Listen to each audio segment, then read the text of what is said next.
about their neighborhood. So if we can attack blight, if we can address crime, if we can just turn on the street lights, people will start to feel a little bit better. So we looked at the Public Lighting Authority, changed the board, put a new plan in place, and started replacing lights right away. Changing the old sodium lights to the new LED lights, going from 50 watts to 100 watts. So the Public Lighting Authority since February has been replacing 550 lights a day.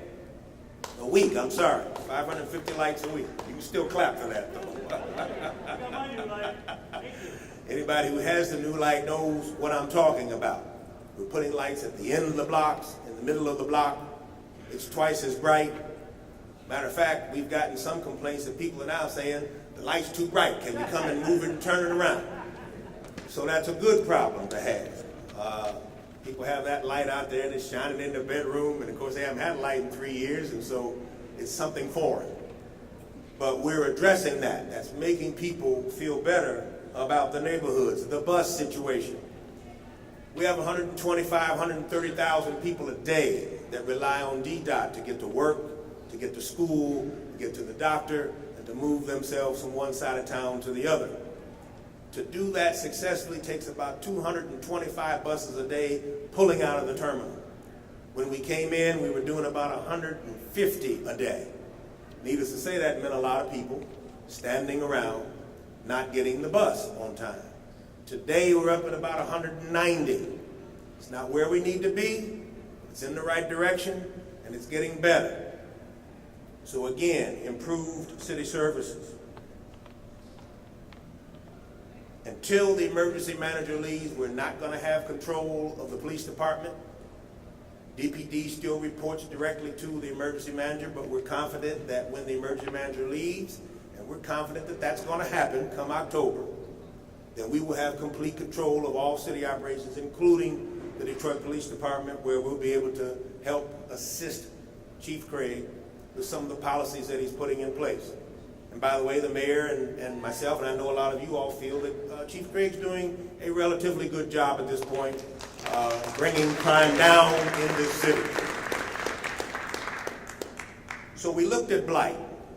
The mayor said, what do we do? This is an awesome task. How do we address that? So we created this concept called the Department of Neighborhoods. And he looked at me and he said, Charlie, I want you to head up this Department of Neighborhoods. Mike, you know, I just wanted to help you get elected. I was retired. I was doing well. I've served 5 mayors. I don't need to come back and do this. And so he looked at me and he said, well, this is an awesome task. It's going to mean pulling together a lot of city departments that can address the problems in the neighborhood.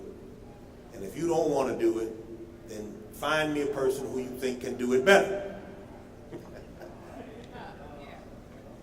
So I spent a few weeks trying to do that, wasn't able to do it, and so here I am. Having served 6 mayors, I've probably run more city departments than just about anybody, been around a long time. So what we did was assemble all of the departments in the city that had something to do with services in the neighborhood and put them into this group called the Department of Neighborhood. So it's kind of a misnomer because it's not a department. What it is a group of departments focused on providing services in the neighborhoods. So the Building and Safety and Engineering Department is a part of that department. So code violations and inspections, that's a part of the Neighborhoods Department. The Department of Administrative Hearings, so if you get a blight ticket, if you get a violation, that gets adjudicated not in 36th District Court, but in the Department of Administrative Hearings in the Coleman A. Young building. Recreation and community programming is a part of that. What we do with the recreation centers and the parks and the programming that we do for our kids and our youth in the city are a part of the Neighborhoods Department. The Health and Wellness Department. What are we doing with community health, public health, immunizations, and those kinds of things happening in the neighborhood? That's a part of the Department of Neighborhoods. Customer service and 311. How many of you all remember when you could dial 311 in Detroit and somebody used to answer the phone? Uh-oh, not a lot of hands going up. A A few years back, we did that in the Kilpatrick administration, but due to budget cuts and reductions, that department's gone away. We're going to bring it back. We're going to look at two things. We're going to look at how the employees in the city who interface with you in the neighborhoods and the citizens can do that a better way, but also providing you with a 311 system that will have a mobile app. You'll be able to reach us through internet, through an app on your cell phone, to complain about any problem and concern and issue you have. We're about 6 months away from that. That's a part of the Department of Neighborhoods. Lastly, we've got our district manager, and you heard Linda refer to them, and I'm going to make them stand up again simply because they are so important to what we do with respect to neighborhoods. They're all not here, but stand up again, guys and ladies. It's Marshall Bullock in District 7, Odell Tate in District 4, Kim Tandy in District 2, Gary Bullock in the back, District 3, Rico Razzo up top, District 6. They are here today. They are in your community each and every day. Matter of fact, 7 days a week. Gary and Ray, I was in their office the other day, District 3, and they were complaining that they've been working for 21 straight days for you in the neighborhoods. So if you've got an issue that you're concerned about, if you're a block club captain, a neighborhood association president, just a neighbor that has a problem next door, that you've got some issues on the commercial strip, call your district managers. You could call my office. A lot of people say, Charlie, I've been calling you for 3 weeks. That's probably true, and I've been remiss in getting back to you. But we've got a lot of work to do downtown. But if you can't reach me, call those district managers, and they will take care of business and get your problem resolved. We've gotten one-off houses torn down. We've got some commercial buildings taken down in District 7, right? You call your district manager and they will take care of business. That's a part of the Department of Neighborhoods, and that's what that department does. Quickly, the other things that the mayor did. We looked at the Public Lighting Authority, and I talked about that. We changed the board, changed the strategy, and put together something that says by the 2015, 60,000 lights will be changed in the city of Detroit, and they'll all be LED lights, and they'll be bright, and we'll be back in business.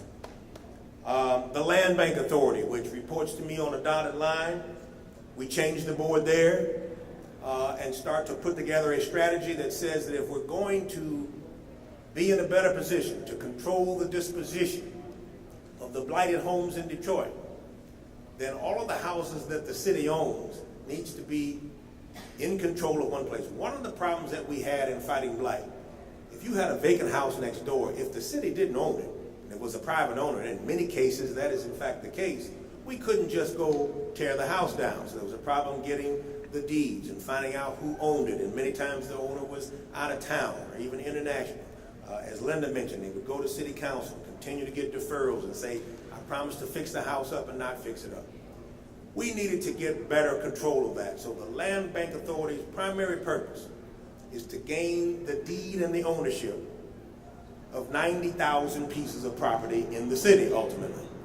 We're at about 35,000 and counting, but right now the Land Bank Authority has control and title to 35,000 pieces of property. So now we can control the disposition. As Linda says, fighting blight is not tearing down every house. We have some very good housing stock in Detroit. So what do we do with that? So the mayor adopted the same program he used when he was the prosecutor 10, 15 years ago through nuisance abatement and looking at houses. And so a house that in fact is rehabable, rather than the city rehabbing it, let's let an owner get it and buy it through an auction process and let them bring it up to code. And so, as you know, we've got an active auction going on now around the city. There's an auction site, as the mayor says, it's just like eBay.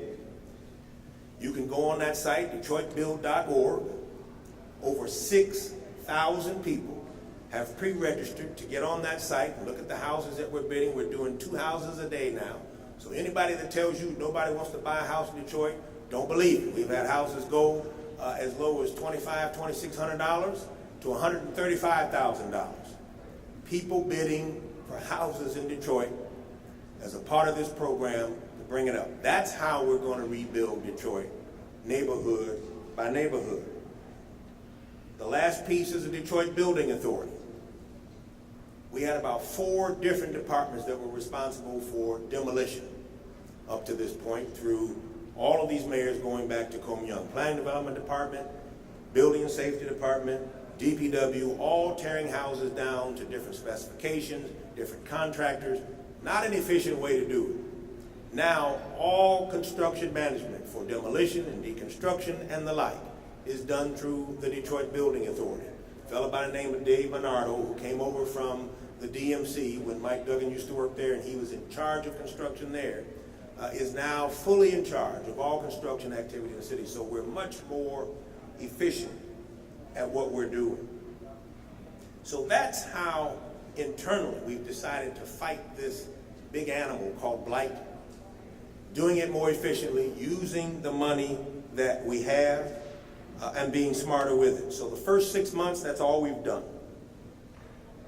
Linda Smith and Dan Gilbert and Glenda Price were doing their study with the Blight Task Force. They went out and inventoried all 380,000 plus properties in the city of Detroit, created this thing called the Detroit Mapping Project, where eventually you as a citizen will be able to go on the website and punch in an address, and up will come a picture of that house and the entire history of that house.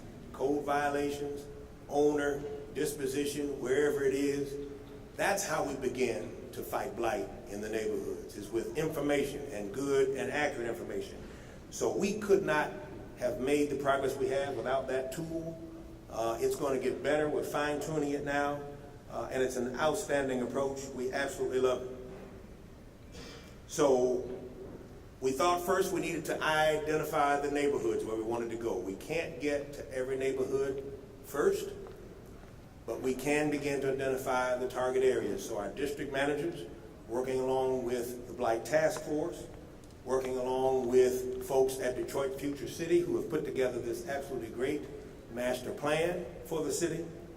Where are the neighborhoods that we can make sure that we strengthen, that are at a tipping point, and we need to go in and really address them in a excited and focused way? So we've done that. So we're in neighborhoods like Marygrove University, UD Mercy, East English Village, Morningside, Miller Grove, which is Grand River and 6 Mile. And by the way, later this summer, Myers will be breaking ground on their second store in Detroit at Grand River and 6 Mile. That's going to happen later on this summer. We're down in Southwest in Springwells. We're in the Osborne neighborhood. We're in Mohican region on the east side. So we've chosen neighborhoods. Now, if your neighborhood is not necessarily in there, doesn't mean we're not coming. It's just that we've got to focus on where we can. Now, part of what's driving that is the availability of the funds to do the demolition. And so the biggest chunk of money that we have are HHF funds, our hardest hit funds. Now, these are funds that come out of HUD that are specifically designed to target and do demolition of residential properties that are owned by the municipality. So that's why we need to get the ownership in the Land Bank Authority, because if we didn't, we couldn't use that money. And we have to do it for residential homes. And we have to do it in the areas that were designated. And so these areas got chosen because they fit in the areas that HUD has chosen that they want us to do hardest hit. Now, hardest hit is also a misnomer. You would think that it would be in the worst neighborhoods that are hardest hit. But federal government being what it is, they really meant neighborhoods that aren't in very bad shape, but that are